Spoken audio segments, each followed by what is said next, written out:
Donc voilà, vous vous êtes pas trompé, vous êtes bien dans ce webinaire qui va parler de se travailler ensemble et de co-designer vos projets.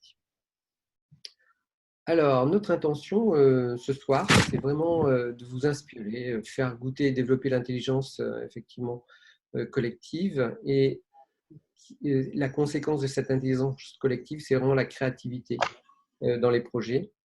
Et donc, vraiment, on va vous partager à la fois ce qu'on vit, ce qu'on fait et notre passion, en fait, avec beaucoup d'enthousiasme. Alors, qui sommes-nous? Nicolas, qui es-tu? Qui suis-je? Alors, en tout cas, je suis quelqu'un qui est en général hors des cases. Je peux vous dire tout de suite, j'ai essayé plein de fois de rentrer dans les cases, mais je ne rentre pas. Donc, je suis un concepteur de nouvelles cases. Voilà, on pourrait simplifier comme ça. Mais initialement, je suis plutôt scientifique de formation. J'ai beaucoup étudié la chimie et la biologie. Ce qui est pas inintéressant d'ailleurs, puisque j'aime bien comprendre la structure des choses et j'aime bien écouter les vivants. Et comme vous le verrez, ça fait partie des nouvelles tendances dans ce dont nous allons vous parler.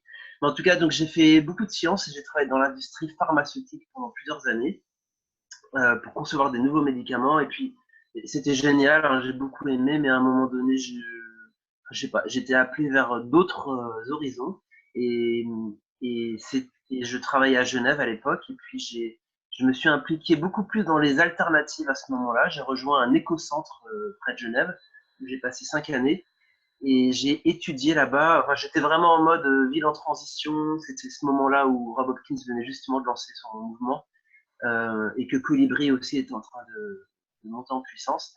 J'étais vraiment dans cette dynamique altermondialiste, on pourrait dire. Et c'est à ce moment-là que j'ai découvert les outils d'intelligence collective et j'ai tout de suite adoré ces outils. J'ai découvert tout d'abord les cercles de parole, ensuite le forum ouvert, ensuite le World Café, la sociocratie, holacratie, et j'en passe.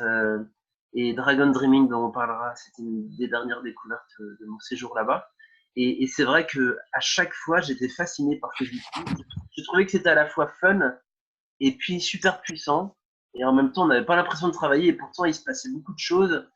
Il y avait plein d'idées créatives qui sortaient. Et je me suis dit, mais c'est vraiment le truc. Et j'ai senti que j'en ferais mon métier un jour. Et voilà. Et aujourd'hui, bah, c'est quasiment à 100% mon métier. Je suis facilitateur en intelligence collective et du coup, j'utilise tous ces outils.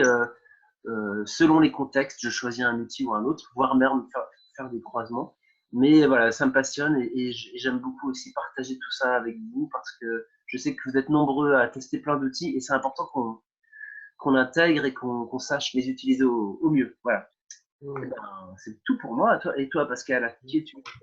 Eh bien, Pascal Castel, je fais référence à ce que tu disais, de ne pas être vraiment dans les schémas habituels. Eh bien, je suis un pur autodidacte, un créateur dirigeant durant 30 ans et rapidement, j'ai pris conscience à cette place combien la puissance d'être ensemble était déterminante. Et je me suis plongé dans l'accompagnement des individus et on va dire des organisations très rapidement. Et je me sentais d'un seul coup beaucoup moins seul. Et ce qui a fait que rapidement, dans cette dimension d'accompagner l'organisation, d'accompagner les individus, de me faire accompagner aussi, bien, je suis devenu, j'ai fait des études de coach, donc je suis devenu master coach, spécialisé en neurosciences motivationnelles d'ailleurs. Et aujourd'hui, dans tout ce chemin, surtout ces 10 dernières années où j'ai découvert des approches très alternatives comme Dragon Dreaming, comme la sociocratie, eh bien, je suis aujourd'hui facilitateur de transformation dans les organisations.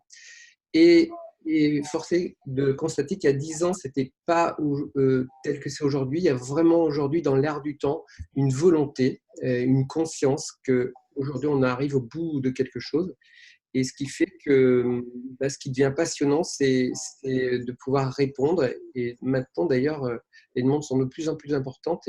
Et je me rends compte à quel point, s'il y a des facilitateurs parmi vous ce soir, eh bien, gardez le cap, parce que si ça vous intéresse, eh bien, aujourd'hui, ce monde a besoin, ce nouveau monde, ces nouvelles organisations ont besoin d'être soutenues.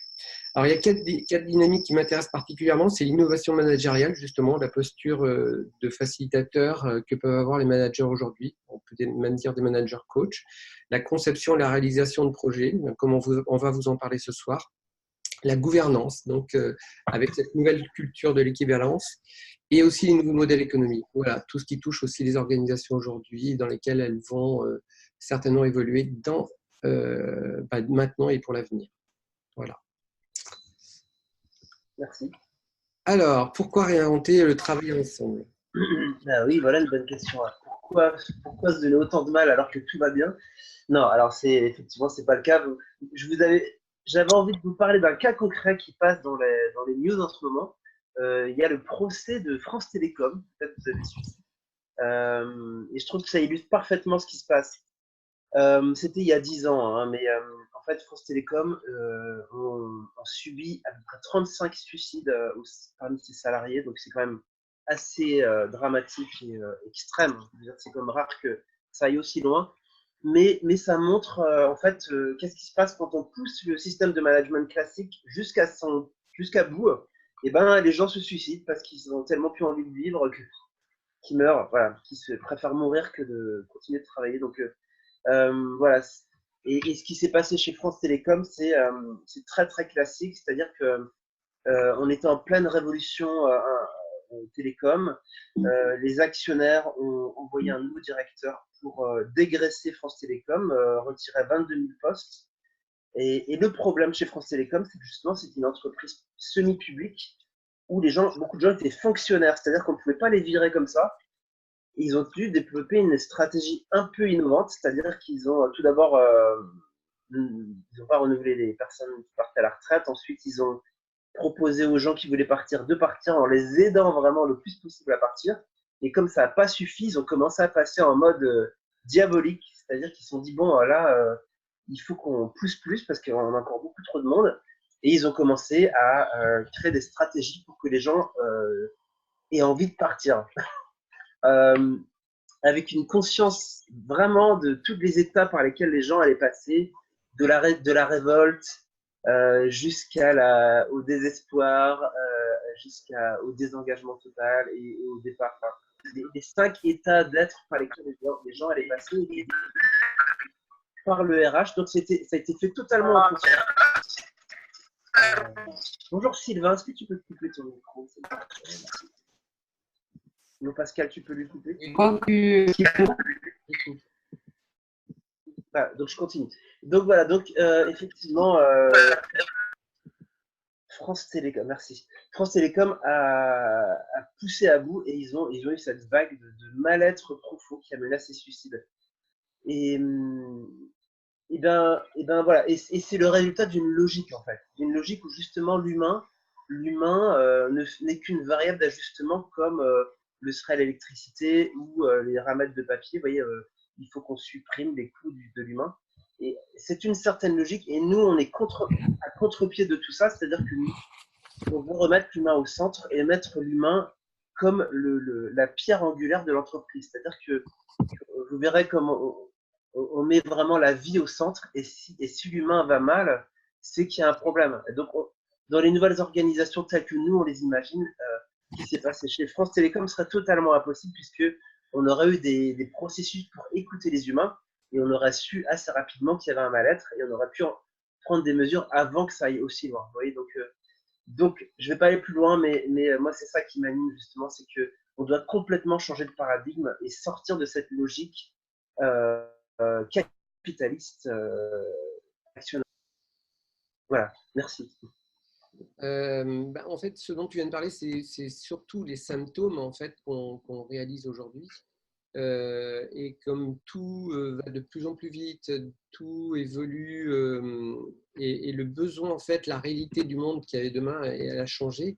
Et aujourd'hui, effectivement, on a plutôt une dimension où on sent que le monde se transforme avec une nouvelle conscience. Et c'est pour ça peut-être qu'on se retrouve en train de parler autour d'un webinaire ce soir. Et on parle de changement accéléré, aussi de changement de paradigme. Et aujourd'hui, ce qu'on se rend compte avec Nicolas dans nos accompagnements, c'est à quel point le changement, ce n'est pas un changement d'évolution, c'est un changement de polarité. C'est dingue parce qu'on se rend compte qu'on serait plutôt là à aller vers quelque chose qui soit carrément l'inverse de ce qu'il y a aujourd'hui. Donc, c'est assez curieux. Donc, comment découvrir ce nouveau modèle dans un monde qui s'organise et qui a un besoin qui est complètement polaire. Donc, sincèrement, alors, est-ce possible de réinventer ce nouveau travail ensemble ? Je pense que si vous êtes là ce soir, c'est que vous vous posez aussi la question. C'est OK, on a envie de changer les choses. OK, on a envie de quelque chose d'autrement, mais comment aborder ce sujet aujourd'hui et comment on peut faire que chacun déploie individuellement son meilleur potentiel. Est-ce que tu as quelque chose à ajouter là-dessus, Nicolas ? Non, tout à fait. Tout à fait. Ah, c'est avec Nico. Eh bien oui. Bienvenue, mais qui es-tu ? C'était...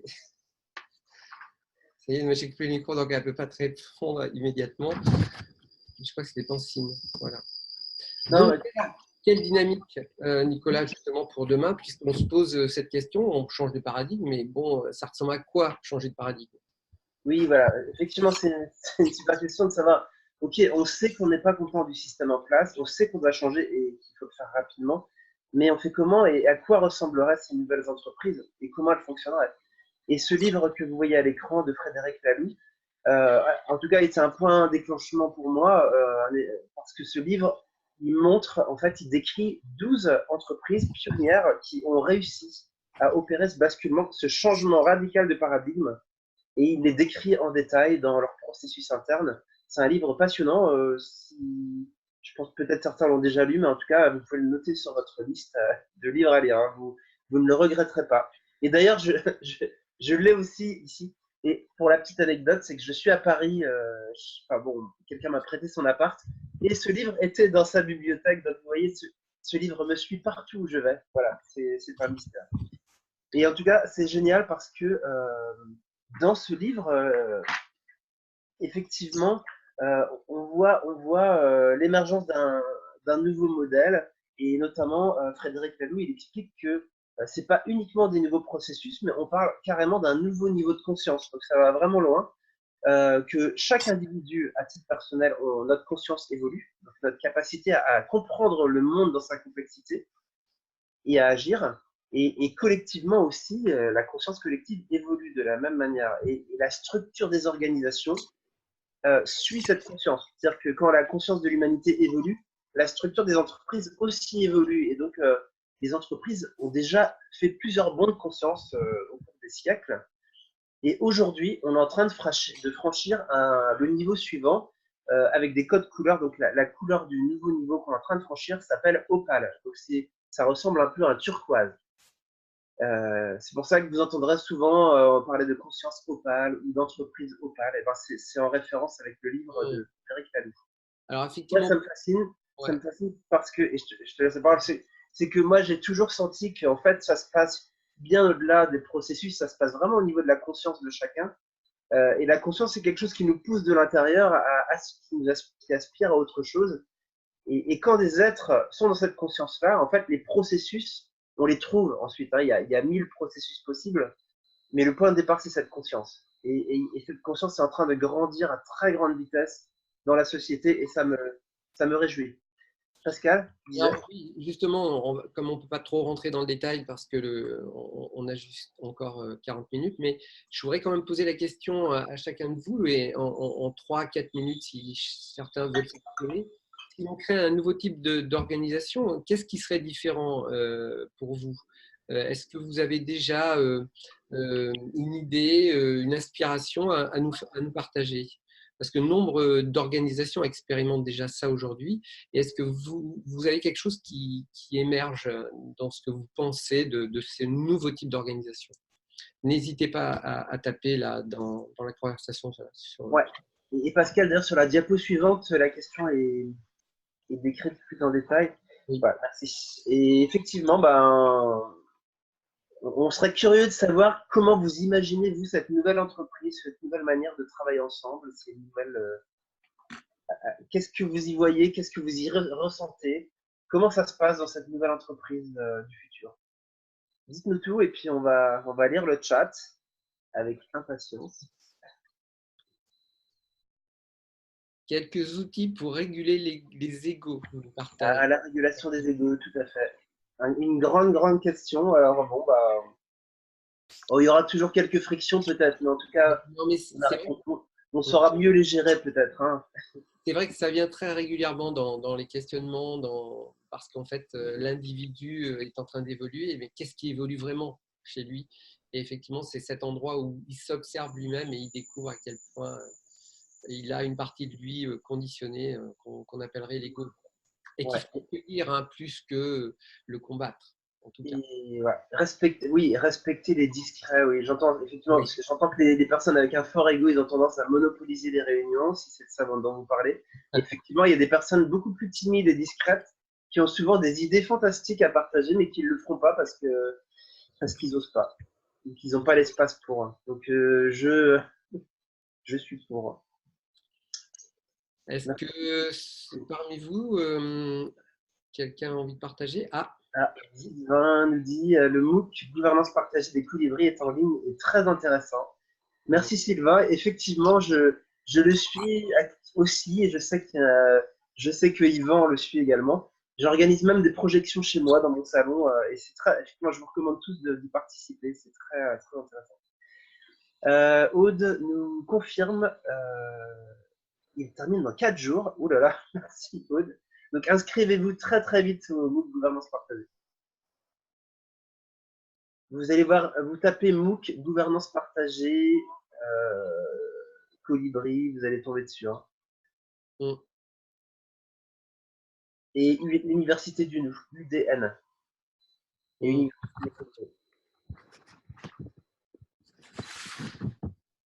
Ok. Bah écoutez, on va continuer si vous le voulez bien. Donc, n'hésitez pas hein, si vous avez des idées à quoi ressemblera votre entreprise de vos rêves. Et puis sinon, voilà. Merci. Un meilleur partage des capacités de chacun. Et ça rejoint pas mal la notion de permaculture, justement, de permettre de mettre chacun à la place optimale pour qu'il puisse donner le meilleur de lui-même et atteindre la meilleure version de lui-même. Moi, ça m'intéresse aussi. Avec un management partagé, tout à fait. Merci, Karouat JB. Alors, pour continuer dans cette dynamique, en fait, la conséquence de ce intelligent ensemble, parce qu'on parle d'intelligence, mais qu'est-ce que c'est? Qu'est-ce qu'on met derrière intelligent ensemble, Nicolas? Alors, oui, tout à fait. Alors, nous allons vous présenter une prouesse artistique qui s'appelle le tabouret à 5 pattes, voilà, et qui décrit en fait justement les clés de l'intelligence collective. Alors, le tabouret, ce qui est important, c'est que vous regardez les pieds du tabouret pour le moment, parce que pour que ce tabouret soit stable, nous vous proposons 5 pieds. Le premier sur la gauche, ça plus en lien avec la posture que chacun est invité à prendre. Donc, la qualité d'écoute est essentielle, hein, d'être capable d'entendre à la fois ce qui vient de nous-mêmes, mais ce qui vient du groupe aussi et de chacun. D'avoir une posture bienveillante, c'est-à-dire beaucoup de douceur avec les autres et avec soi-même. Du non-jugement, parce que le jugement a tendance à inhiber les autres. Hein, quand on se moque de nous, on a tendance à plus oser s'exprimer, et ça, c'est dommage. Et puis, la notion de respect est très importante, sous toutes ses formes, hein, à la fois le respect du processus, le respect des autres, le respect de soi-même, du facilitateur. Voilà, donc, toutes ces qualités humaines sont très importantes. Sur le deuxième pied, vous avez la notion d'équivalence, c'est-à-dire que, imaginez qu'on a toute la boîte est réunie. Donc, il y a des N, des N plus 1, des N plus 2, plus 3, plus 4. Il y a des niveaux hiérarchiques qui seront tous présents dans la même pièce, dans le même cercle. Et ben, sachez que pendant la durée du processus d'intelligence collective, nous serons tous en équivalence. C'est-à-dire que la notion de N plus 1 disparaît complètement. À ce stade-là, nous sommes tous des N avec le même niveau d'expression et les idées et les idées de chacun ont la même valeur pendant le processus. C'est très important. Le troisième pied indique que c'est un peu un prérequis, c'est-à-dire que pour que ça marche, il faut que chacun ait envie de coopérer. Il faut que tout le monde vienne avec l'envie de contribuer et de participer pleinement au processus. Voilà, ça facilite grandement les choses.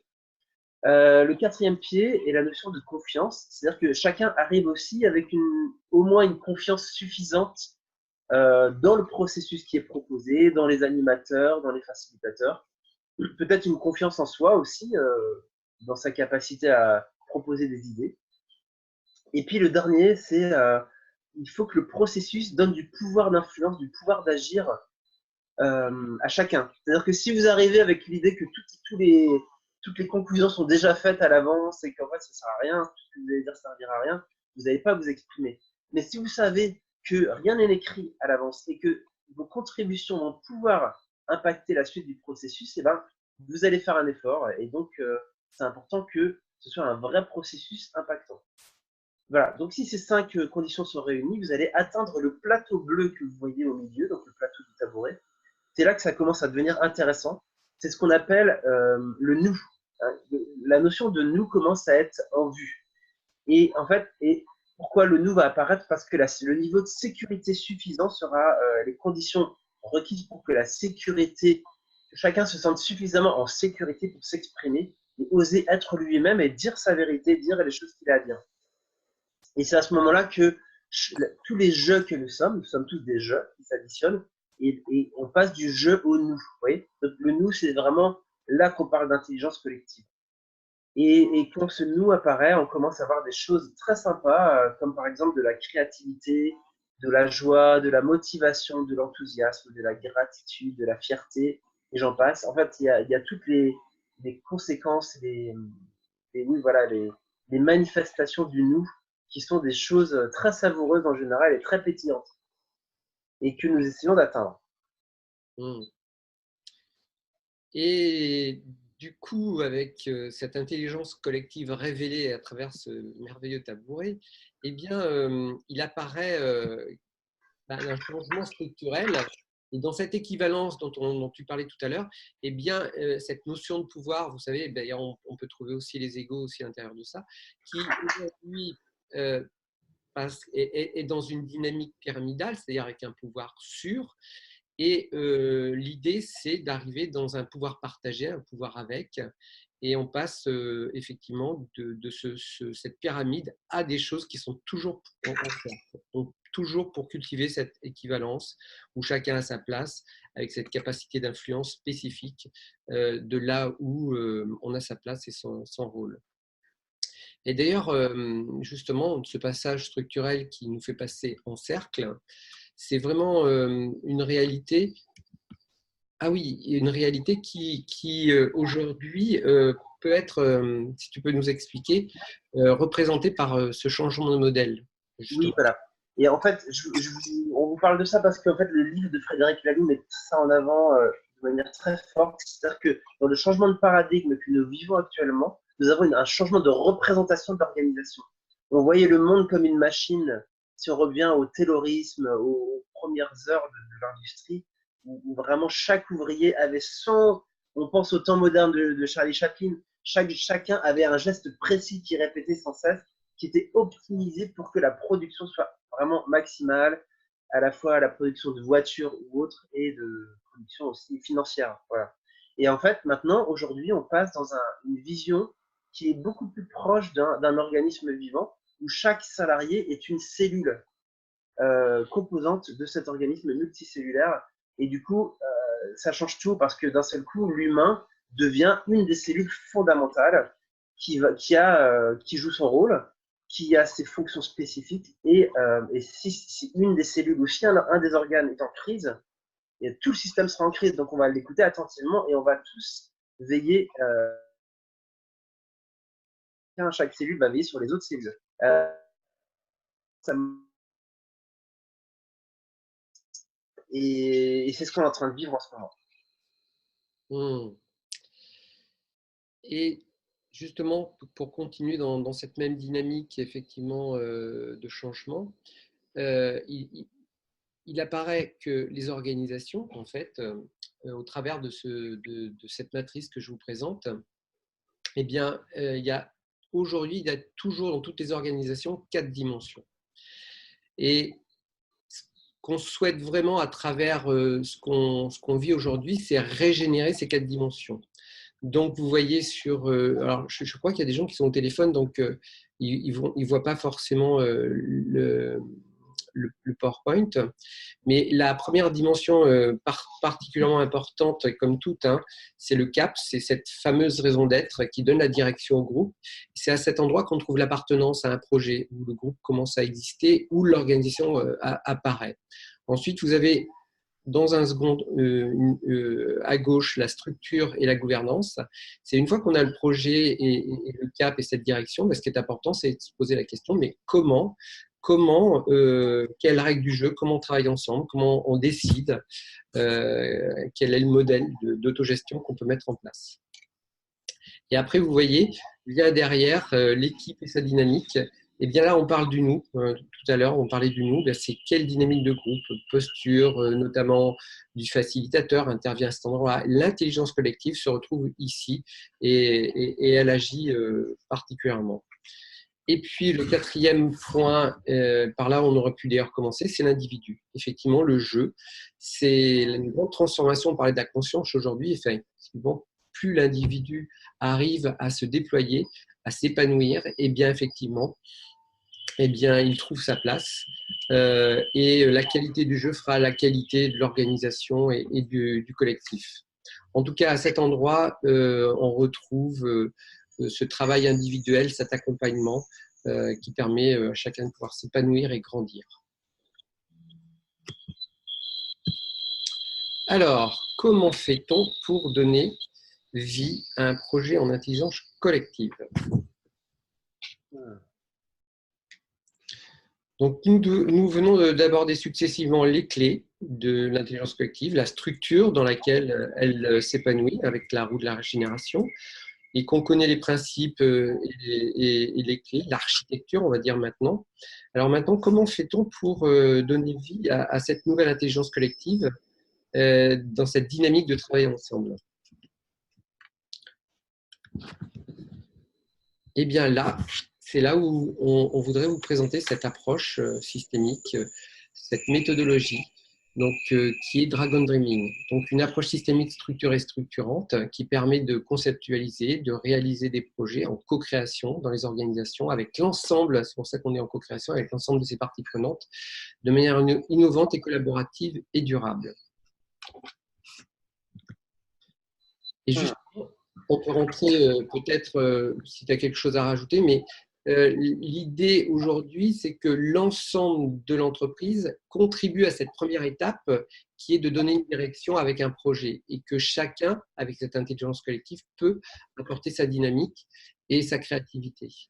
Alors qu'aujourd'hui, on voit plutôt chacun est à son poste, à son bureau, fait ce qui lui est donné. Mais en tout cas, il n'y a pas vraiment de partage, on est cloisonné. Donc, avec Dragon Dreaming, ce qu'on présente vraiment, c'est cette capacité et c'est possible de travailler ensemble sur tous les plans. Et quels sont ces plans alors ? Tout à fait. Et effectivement, comme la question que posait Pascal, on pourrait la tourner d'une autre manière. C'est maintenant qu'on sait qu'il y a un changement de paradigme, qu'on fonctionnait comme des machines et maintenant il faut fonctionner aussi comme des êtres vivants. Du coup, une question se pose, mais on fait comment pour piloter ou construire un projet en mode vivant, quoi? C'est pas le tout de le dire, mais on fait comment? Et bien justement, moi, nous, ce qui nous a fasciné dans Dragon Dreaming, c'est que justement cette méthode s'est inspirée en profondeur sur les mécanismes du vivant et sur ses cycles. Déjà, le fait d'utiliser les cycles, c'est profondément vivant. Et le fait, et cette approche Dragon Dreaming comporte 4 étapes qui rappellent notamment les 4 saisons qu'on trouve dans le vivant, et elles sont aussi présentes là. Les 4 étapes de Dragon Dreaming sont les suivantes. C'est la phase du rêve, suivi, donc on va rêver ensemble le projet avant de démarrer. La phase du plan, une fois planifié ensemble le projet. Une fois qu'on aura planifié toutes les étapes requises, on va passer à l'action, c'est-à-dire que chacun va choisir en conscience ce qu'il veut faire et on pourra passer à l'action. Et la dernière phase, c'est la phase de célébration, c'est-à-dire que régulièrement, on va prendre un temps pour prendre du recul et regarder, célébrer un peu ce qu'on a réussi, le chemin qu'on a parcouru, célébrer tout ce qu'on a appris, célébrer toutes les personnes qu'on a rencontrées, l'évolution personnelle qu'on a vécue, et puis aussi sortir le champagne, on a le droit, et faire des bilans. Voilà. Et après la célébration, en fait, c'est un cycle, puisque en général, une fois qu'on a fini ce cycle avec la célébration et le bilan, on va pouvoir repartir sur un nouveau cycle qui aura été enrichi du cycle précédent. Et, voilà, et le vivant fonctionne beaucoup comme ça aussi. Là, ces 4 étapes, vous êtes vraiment au cœur de la plus-value de Dragon Dreaming, j'ai envie de dire même du génie de cette méthode, parce que ces 4 étapes architecturent vraiment toute notre réflexion à chaque étape du projet, vous le verrez. Et ce qui est intéressant aussi, c'est de voir que la manière de travailler de cette manière permet l'évolution. Et nous, on le sait avec Pascal parce que la première fois qu'on a transmis cette méthode à un groupe de 12 personnes, c'est le groupe lui-même qui nous a révélé en fait qu'il n'y avait pas 4 étapes, mais en fait il y en avait 5. La 5e étape est au centre, et non seulement c'est pas circulaire, mais c'est une spirale qui converge vers le centre. Et au centre de Dragon Dreaming, vous avez le fun. Non, je trouve ça fascinant que ce soit eux qui nous ont enseigné. Cette méthode évolue en permanence au-delà de nous. Je vous le dis tout de suite. Nous, on l'a vu évoluer et on sait qu'elle va continuer d'évoluer. Le fun est au centre, et ça, effectivement, on le sent parce que il y a une des lois de Rêve du Dragon qui dit que si c'est pas fun, c'est pas durable. Voilà. Donc voilà, le cadre est posé. Le fun est très important parce que, et vous verrez que dans le vivant, le jeu et le fun, c'est par le jeu qu'on apprend le mieux en fait. Vous verrez que les animaux, les lionceaux, les petits chatons, enfin, tous les mammifères en tout cas jouent, et c'est en jouant qu'ils apprennent. Voilà, donc, voilà, on n'est pas supposé être au travail pour s'ennuyer non plus, on a le droit de s'amuser, et on le met largement en avant parce que c'est un levier d'évolution énorme. Oui. Et autre chose que je voulais vous dire, c'est que les 4 étapes, Pascal vous montrera plus tard qu'il y a aussi 4 types de profils de personnalité, et que en fait il y a aussi il y a plusieurs formes d'intelligence. En fait, il y a énormément de formes d'intelligence, et le fait qu'il y ait ces 4 phases permet à chacun dans l'équipe de pouvoir vraiment avoir des moments où il est beaucoup plus à l'aise, où sa forme d'intelligence à lui pourra s'exprimer de manière plus prononcée. Par exemple, moi je sais que j'adore la célébration. Quand il y a une phase célébration, bah, moi je m'éclate. J'ai toujours plein d'idées, plein de propositions à faire. Alors que d'autres personnes sont beaucoup plus dans l'action. Ils aiment bien que ça bouge, que ça avance et tout ça. Voilà. Donc, et on a besoin des 4 types de personnes. Oui. Ce que je voulais vous dire aussi, peut-être pour terminer, c'est qu'en réalité, il n'y a pas 4 étapes, mais en fait, il y en a 12. Il y a des sous-étapes. On ne vous les présente pas ici, on les présente plus en détail lors de la formation. Mais les 12 étapes permettent de transformer cette roue en un outil qu'on appelle la roue des blocages, qui permet de diagnostiquer en temps réel au sol, en marchant sur le plateau, de savoir où l'énergie est bloquée dans votre système, dans votre projet. En fait, cette méthode peut fonctionner comme la médecine chinoise, c'est-à-dire qu'on regarde le projet comme un organisme vivant, et on arrive à savoir dans laquelle des 12 sous-étapes l'énergie dans le projet est bloquée. Et ça permet à cet endroit-là de pouvoir focaliser l'énergie sur les points de blocage, comme le fait l'acupuncture, et de pouvoir mettre la conscience là et de libérer l'énergie qui est bloquée pour permettre au projet de se débloquer spontanément. Voilà, enfin, c'est génial. Je vous invite tous à essayer cette méthode. Pascal, tu voulais dire? Oui, je voulais juste peut-être ajouter quelque chose d'important, c'est que si on fait le lien avec ce qu'on fait aujourd'hui dans les organisations aujourd'hui, elles font vraiment beaucoup de plans action. Et vraiment, la valeur ajoutée, c'est justement qui apporte cette dynamique de créativité, de vivant, c'est cette célébration et ce rêve. Et ce parcours initiatique, en fait, vous voyez, de ces 4 étapes et d'y prendre plaisir, en tout cas, eh bien, il s'appuie aussi sur 3 principes fondateurs. Oui, merci. C'est l'évolution personnelle de chacun. C'est-à-dire, à chaque fois qu'on vit ces 4 étapes et on vit un projet, eh bien, fondamentalement, on observe et on accompagne l'évolution personnelle de chacun, le renforcement du collectif, c'est-à-dire le groupe, et on est au service du projet, de l'organisation et de l'environnement. Et fondamentalement, ça apporte, ça pose une éthique qui fait que, ben voilà, on est tous alignés à ça, et ce qui fait que chaque projet accompagné par Dragon Dreaming est un projet qui contribue à cette planète. Merci, merci pour ce complément. Et il y a Catherine dans le chat qui adore la notion de fun. Je suis très pour le convivial. Catherine, je suis d'accord avec toi. Franchement, quand c'est pas fun, c'est pas très vivant. Hein. Ah oui, moi, si c'est pas fun, j'y vais pas, de toute façon. Voilà. Très rapidement, parce que Nicolas en a parlé tout à l'heure. Alors, ce que je voulais dire quand même aussi, c'est que dans un projet et dans une organisation, ces 4 dimensions, ces 4 énergies doivent être vraiment équivalentes. On n'est pas plus dans le rêve, plus dans le plan ou plus dans l'action, sauf par moment, bien sûr, mais c'est important l'équilibre. Et si je dis ça, c'est parce que ça nous ramène à cette dimension que chacun de nous a une préférence, parce qu'on est tous uniques, on a tous des qualités, on a tous des fonctions. Et quelque part, j'ai envie de vous poser la question, vous, qui êtes-vous? Vous vous sentez le plus à l'aise dans quelle de ces 4 dimensions? Et quand on parle de personnalité, souvent, c'est quand on entame une dynamique collective, collaborative, eh bien, on aime bien regarder si notre équipe est en harmonie, est équilibrée justement au niveau des 4 étapes, parce que la créativité, il faut elle existe dans chacune de ces dimensions. Donc voilà, je vous invite, on ne va pas le faire là, mais je vous invite vraiment quand même à, à vous poser cette question. En fait, vous, alors on n'est jamais complètement l'un ou l'autre, hein, on est les 4, mais il y a quand même une priorisation qui se fait naturellement. Par exemple, moi, je suis plutôt quelqu'un de célébrant. Et d'ailleurs, quand on dit célébration, c'est vraiment aussi mesurer le résultat. C'est pas la bouteille de champagne, etc. On est vraiment dans une dynamique de prise de conscience à cet endroit. Donc, je suis vraiment très, très touché par la célébration. Le rêve, alors peut-être deuxième plutôt plan, rêve et après action. Donc voilà, donc je vous parle de ça parce que vraiment, il y a quelqu'un qui est en. Il y a Monsieur le Maître qui est invité à couper son micro. Merci beaucoup. Et donc, voilà, c'était un petit peu un clin d'œil, mais franchement, c'est très, très intéressant de découvrir la physiologie de notre propre équipe. Voilà. Et effectivement, n'hésitez pas à nous dire dans le chat quel est votre type de personnalité. Ce serait toujours intéressant que vous vous posiez cette question et puis que vous partagiez avec les autres.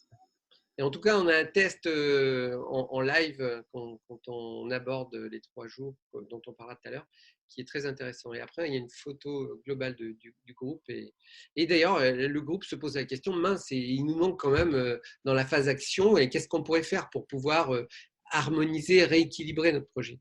Donc, c'est très intéressant. Après, on va chercher dans le monde ce qui nous manque peut-être. Voilà. Il y a JB qui nous partage dans le chat qu'il connaît un autre type de test de personnalité avec 16 personnalités. Effectivement, il y a énormément de manières. Voilà. En tout cas, Dragon Dreaming, elle est intéressante parce que peut-être qu'il n'y en a que 4. Ouais. Voilà. En fait, on fait le lien directement avec effectivement ce parcours évolutif des 4 étapes. Ce qui est intéressant, c'est que les 4 types de personnalités sont liés aux 4 étapes de la méthode. Donc, du coup, ça fait un lien direct avec la méthodologie du projet. Tout à fait. Et voilà, donc je voulais vous synthétiser un peu par rapport à cette méthode, quels sont vraiment les points à retenir des plus-values qu'elle apporte. La première, c'est que ça. Oui, on a oublié de vous dire, mais en fait, cette méthode a été conçue par John Croft il y a 30 ans, donc il est australien. Il est passionné par, il est passionné par beaucoup de choses. Et lui, il a compris rapidement que l'humanité allait droit au mur si on continuait comme ça. Et on avait besoin de changer de modèle, de changer de cap, comme il l'appelait, en très très peu de temps, par rapport à un changement de l'humanité profond en très peu de temps. Donc il disait, il nous faut des outils d'intelligence collective extrêmement puissants pour réussir ça. Donc son seul focus était de mettre en place une méthode qui permet de déployer l'intelligence collective le plus possible. Voilà, donc du coup, cette méthode, elle est faite pour ça. Et effectivement, l'intelligence collective se déploie très très rapidement avec Dragon Dreaming. Ça, c'est vraiment une caractéristique notable. Et la créativité qui va avec. La deuxième, c'est que ça rend les organisations et les projets, les équipes projets apprenantes et évolutives. Comme on vous l'a dit, avec des cycles courts, on apprend très rapidement de tout ce qu'on a vécu, notamment grâce à la phase de célébration et de bilan. C'est le côté agile. Voilà, c'est un côté qui est très proche des méthodes agiles. Le troisième, c'est le fait que ça renforce l'autonomie des individus, puisque, en fait, comme on vous l'a montré, chacun choisit en conscience ce qu'il va faire, chacun est conscient de tout ce que fait les autres, ce que font les autres, et du coup, ça permet une énorme autonomie de chacun dans le processus et de visibilité. Le point suivant, c'est le fait qu'on déploie une vision partagée dans la phase du rêve. Ça, c'est phénoménal parce qu'on est, du coup, on est conscient non seulement de notre vision, mais aussi de la vision des autres. Et on voit très clairement la zone de convergence sur toutes nos visions. Et ça permet de se rassurer, de vérifier qu'on va tous dans la même direction. Et ça, je vous promets qu'il y a beaucoup de projets qui ne font pas ça. Et souvent, ça finit mal. Oui, Voilà, il y a un niveau de conscience partagé profond, oui. tout à fait. Célébrer le chemin parcouru et les résultats, ça revient à la phase de célébration. Souvent, on s'épuise parce qu'on regarde tout ce qui reste à faire et ça peut être démoralisant. Mais le fait de regarder ce qu'on a réussi à faire jusqu'ici et de le célébrer et vraiment de le conscientiser, ça fait beaucoup de bien. Et on se rend compte qu'on a fait beaucoup de choses déjà et qu'on a beaucoup appris et qu'on est bien meilleur qu'avant. Et du coup, ça remonte le niveau d'énergie du groupe et ça évite le burn-out collectif et individuel. Donc ça, c'est important. Et le dernier point, c'est que ça permet d'utiliser toutes les formes d'intelligence parce que c'est vrai que dans notre société moderne, on a tendance à, notamment à l'école, dans l'éducation nationale, tout est très formaté avec un type de mode de fonctionnement, un type d'intelligence basé sur les maths notamment. Et ben, en fait, on se rend compte aujourd'hui qu'il y a énormément de types de personnes, énormément de types d'intelligence et de manières de faire. Et dans Dragon Dreaming, il y a beaucoup plus d'ouverture sur justement que chacun puisse être lui-même et exprimer son intelligence et que tout puisse converger. Oui, et au-delà de ça, c'est vraiment tout type d'intelligence. C'est-à-dire, ce qui émerge vraiment, c'est l'intelligence émotionnelle, l'intelligence relationnelle. Il y a tout cet aspect, effectivement, n'est pas forcément toujours dans le cerveau gauche, qu'il faut surtout pas conserver, hein, parce qu'il est très important. Mais il y a vraiment toute cette dynamique de l'ensemble de l'être humain, oui.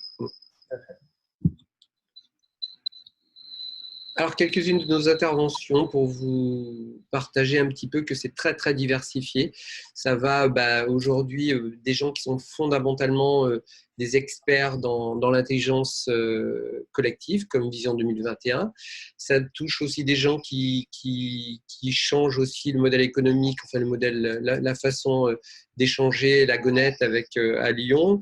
Le M de Lyon qui touche au management et qui s'aperçoivent aujourd'hui profondément qu'il y a une grande évolution, donc qui sont très très à l'écoute également d'être inspirés. Et d'ailleurs, ils nous inspirent également. Il y a des gens comme Creatis qui sont plutôt des laboratoires d'analyse d'imagerie médicale. Il y a aussi les entreprises d'État qui sont très, très concernées. Il y a la petite enfance au travers de Villefranche. On travaille aussi, vous voyez, ça va de la petite enfance dans les crèches. Ça touche le management, ça touche même, on travaille aussi avec des entreprises d'État comme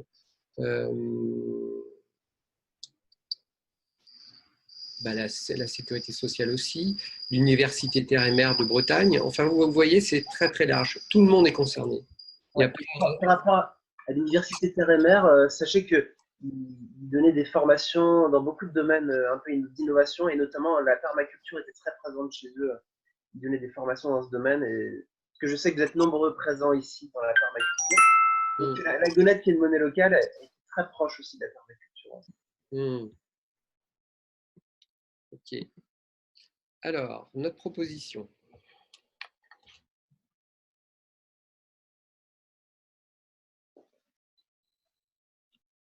Ben Alors, voilà, en fait, on est là ce soir pour vous proposer quelque chose parce qu'on n'est pas, on est tous dans l'innovation, on a tous envie que les choses changent. Donc les webinaires, c'est déjà de partager les infos qu'on a, c'est important. Mais après, c'est important de pouvoir aller plus loin, de pouvoir intégrer tout ça. Donc je continue, Pascal, tu complèteras si tu veux. Mais ce qu'on voulait vous proposer, c'est que de pouvoir vivre enfin de vivre ensemble une véritable aventure collective, parce que c'est ça c'est de vivre ensemble des expériences collectives bien, qui nous rassurent, qui nous montrent que c'est possible et qui nous transforment nous-mêmes. Et qui nous permet d'incarner le changement parce que moi je dis toujours que l'intelligence collective c'est comme un art martial, hein, c'est-à-dire que il suffit pas de lire 3 livres et de voir 2 vidéos, il faut le vivre et le pratiquer ensemble sur le tatami encore et encore jusqu'à ce que ça devienne une deuxième nature. Et puis le troisième chose qu'on voulait vous proposer, c'est d'intégrer une méthodologie qui soit simple et puissante, qui est la méthodologie du coup Dragon Dreaming qu'on vous a présenté, de vous donner des outils clés en main qui vous permettront aussi d'opérer ce changement. Pascal, tu voulais compléter? Oui, et dont cette proposition se passerait à travers une formation, et justement c'est une formation action, c'est pas des cours théoriques. Et d'ailleurs, les webinaires on aime bien parce qu'on vous pose, on vous fait à la fois partage d'expérience, mais on vous donne, il y a très peu de théorie. D'ailleurs, souvent, on pratique et on comprend après. Et c'est super important en termes d'intégration, c'est-à-dire le vivre, et là encore, dans cette dynamique très vivante, parce qu'on le vit concrètement et à travers notre corps, notre personnalité. Et donc, voilà, c'est plutôt une formation vraiment action sur un sujet et un projet très concret qu'on travaille ensemble sur 3 jours. Et la particularité et le défi, c'est en 3 jours, ce qu'on fait en 3 jours, c'est-à-dire de la cohésion d'équipe jusqu'à la réalisation du chemin à parcourir pour finaliser ce projet, et bien se fait en 3 jours. Donc c'est ça la magie aussi, c'est que dans une organisation en général, pour faire ce genre de choses, eh bien, il nous faut déjà plusieurs semaines. Voilà. Donc, voilà notre proposition, c'est de vous faire partager une formation, notre formation d'introduction. Et la prochaine, c'est le 18 juin ou 20 juin. Il reste quelques places encore. Et on en a la prochaine après, ça sera au mois d'octobre. Voilà, si tu as quelque chose à ajouter, Nicolas. Non, effectivement, et c'est toujours à chaque simultanément, systématiquement, pardon, c'est il se passe vraiment quelque chose dans la dynamique de groupe qui est vraiment épatante et c'est jamais 2 fois la même chose. C'est pour ça qu'on continue parce que nous, on adore avec Pascal vivre cette expérience avec vous. Et Alors, pour on voulait vous partager le déroulé, justement, le parcours qu'on vous propose. Je vais le faire rapidement parce qu'on se rapproche de la fin. La première étape de cette formation, c'est que la dernière fois, on était 16. Donc, on va commencer d'abord à mieux se connaître les uns les autres pour progressivement créer du nous, pour créer les conditions pour que le nous émerge. C'est fondamental.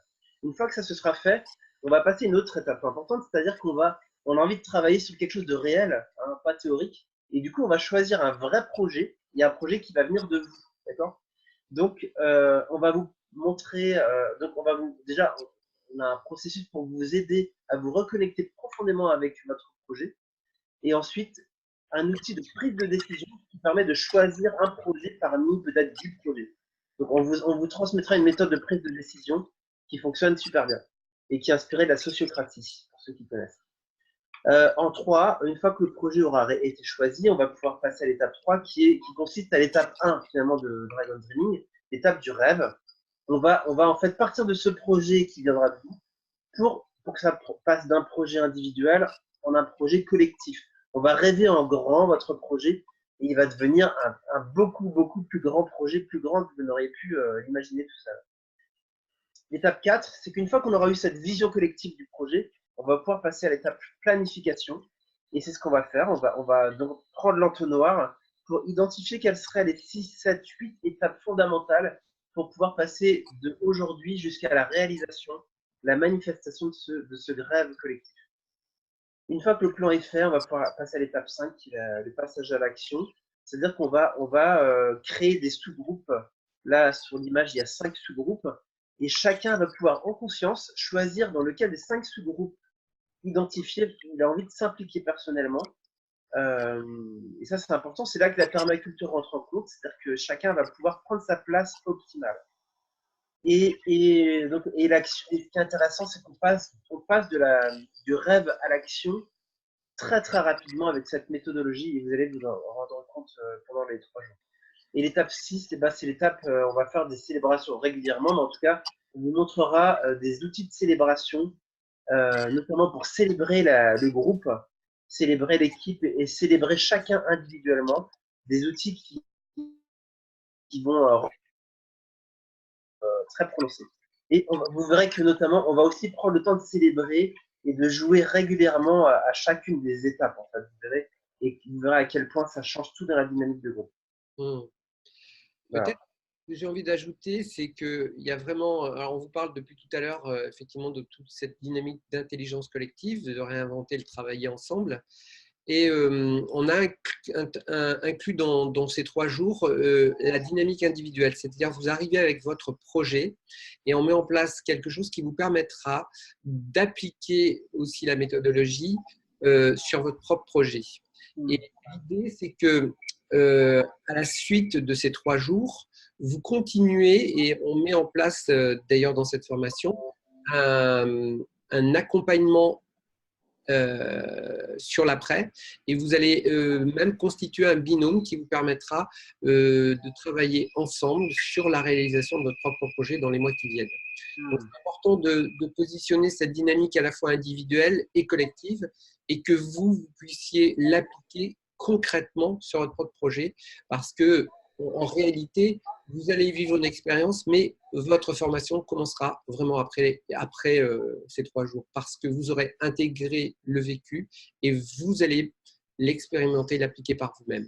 Et en général, on prévoit même une conf call où on partage toutes nos expériences quelques semaines plus tard par rapport à tout ce qu'on a vécu. Et nous, on est à votre service pour pouvoir eh bien, partager, vous inspirer et partager aussi notre expérience à nous et l'expérience des gens qu'on accompagne, en tout cas.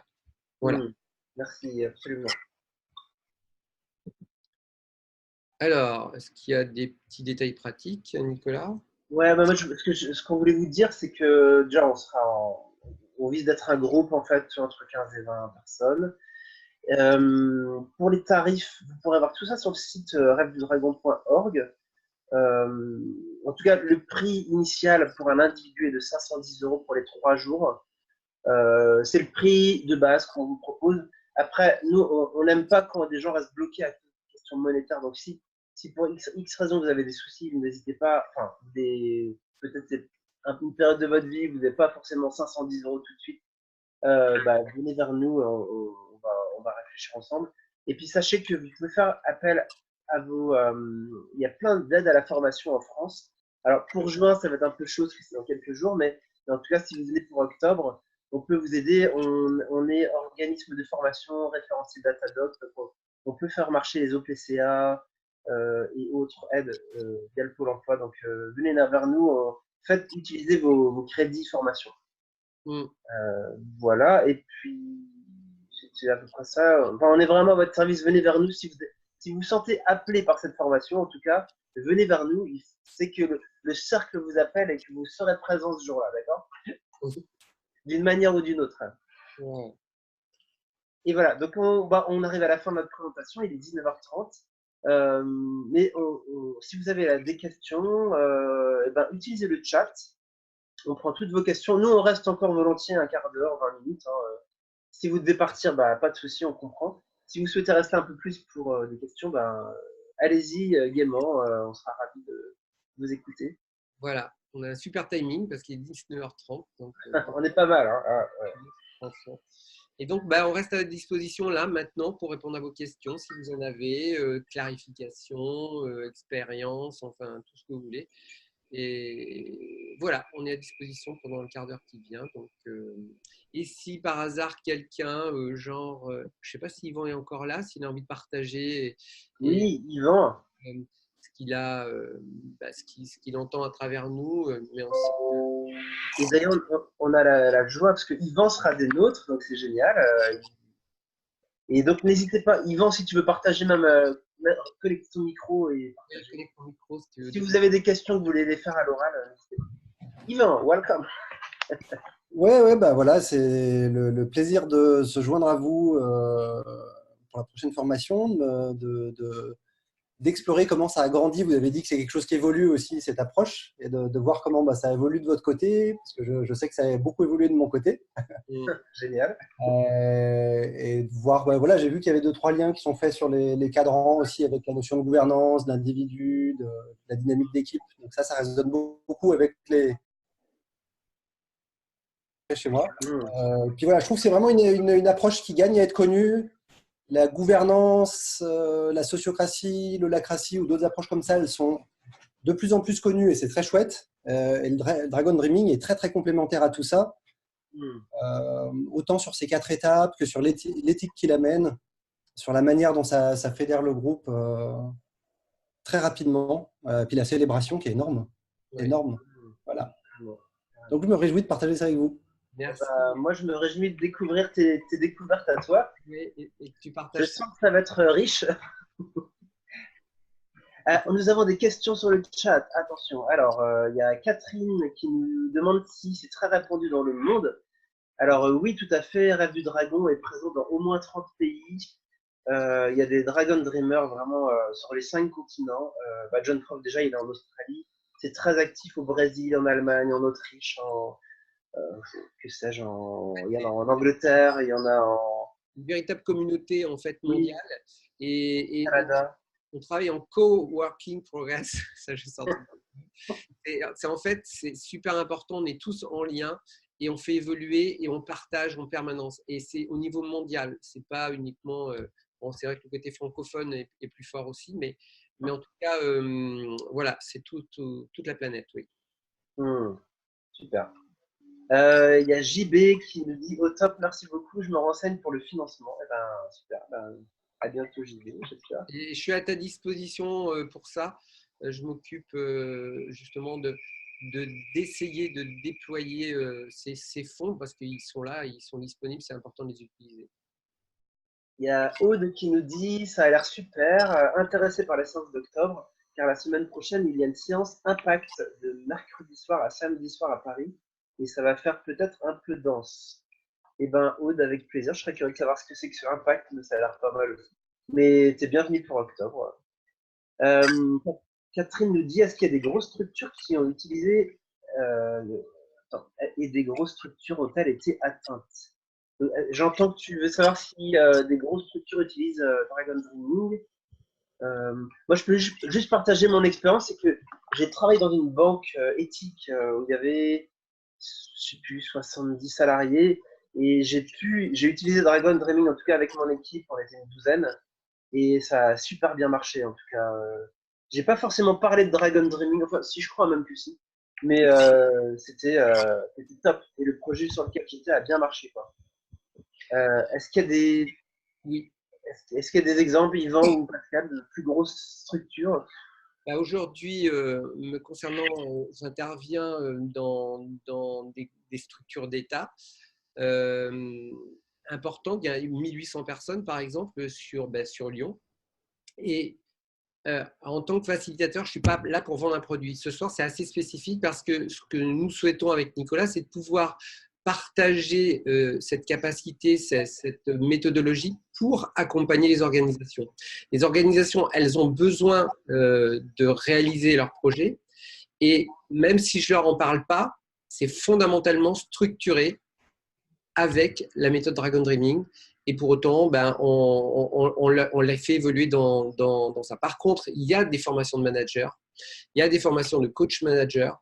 Et ça, par contre, à ce moment-là, eh bien, effectivement, on leur parle de la méthodologie, notamment Dragon Dreaming ou la sociocratie qui est intégrée dedans. Enfin, en tout cas, voilà, c'est une réalité aussi dans les grandes entreprises. Mais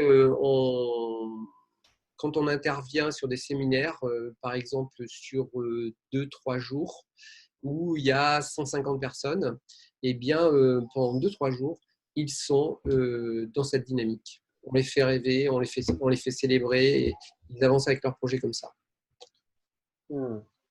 Merci beaucoup. Il y a Sylvain qui nous dit c'était super intéressant, merci pour ce webinaire. Ça bug chez moi, alors je vous laisse clôturer tranquille. Voilà, ben, merci Sylvain. Aude nous dit ah ouais, euphoria.org impact. C'est une session pour aider à définir et mettre en place une idée. Bah, génial, je crois que ça doit être très complémentaire avec ce qu'on fait. Merci.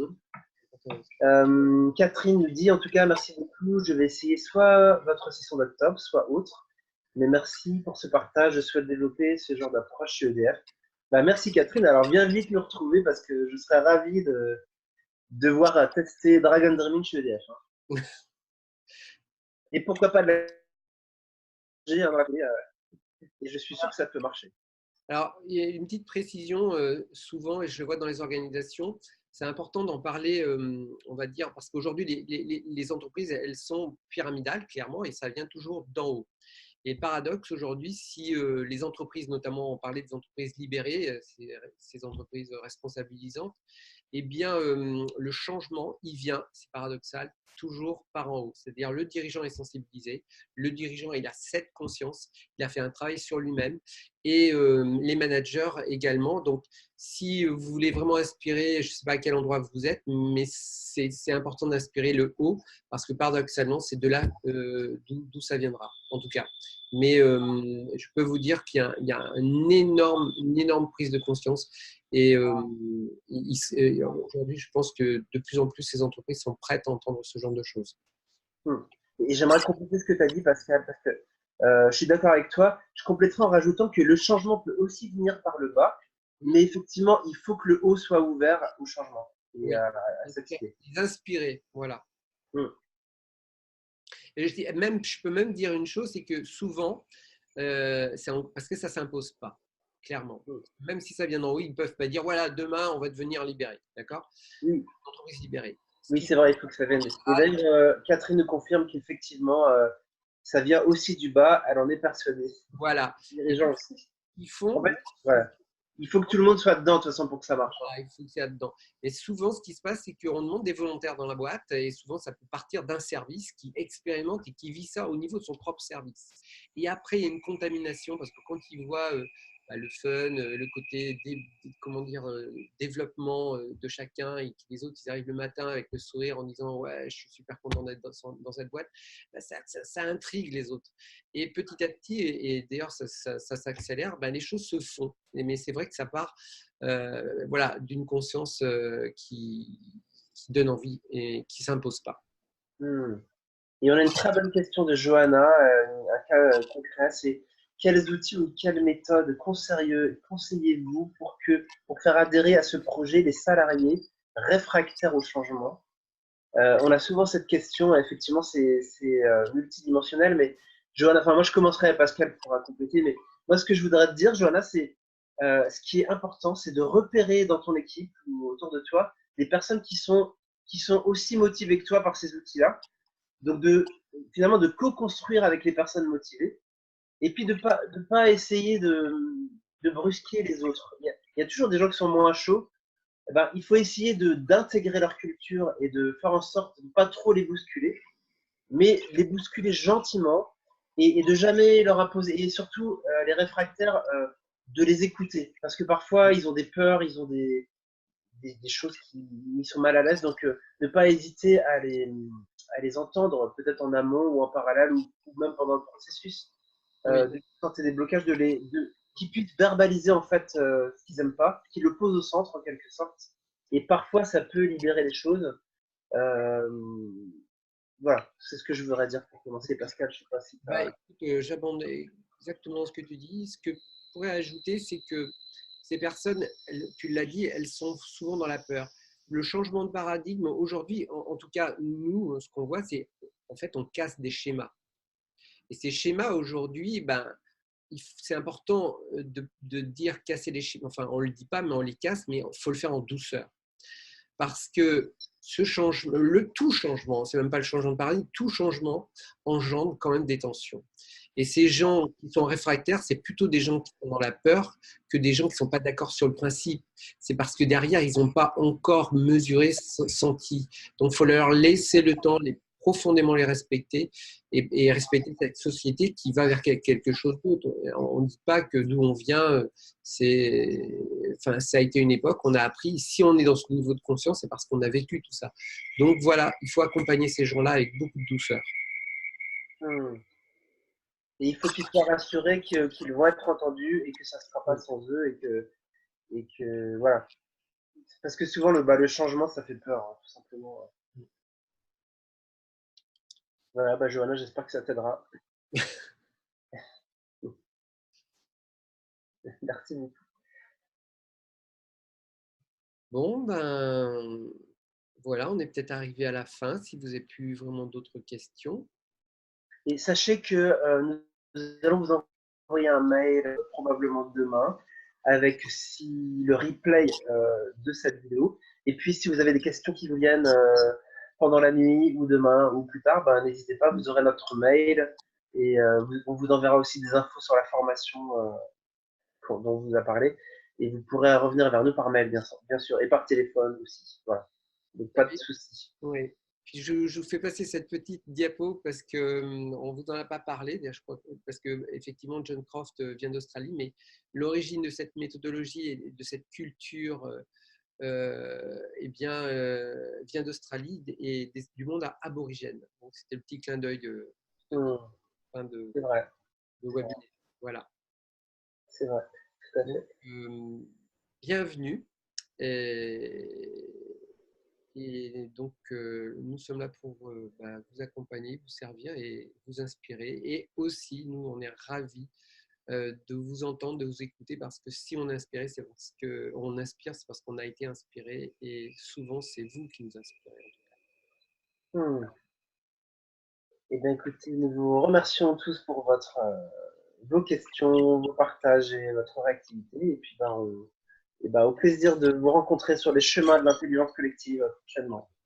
Pour affronter vos dragons, parce qu'on n'en a pas parlé, mais Ah oui, on n'a pas parlé des dragons, c'est vrai.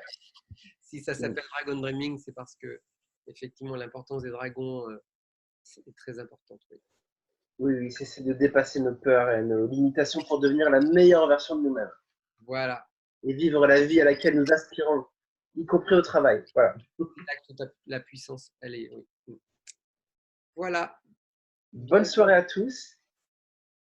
Et puis, et à très vite. Écoute, et à bientôt.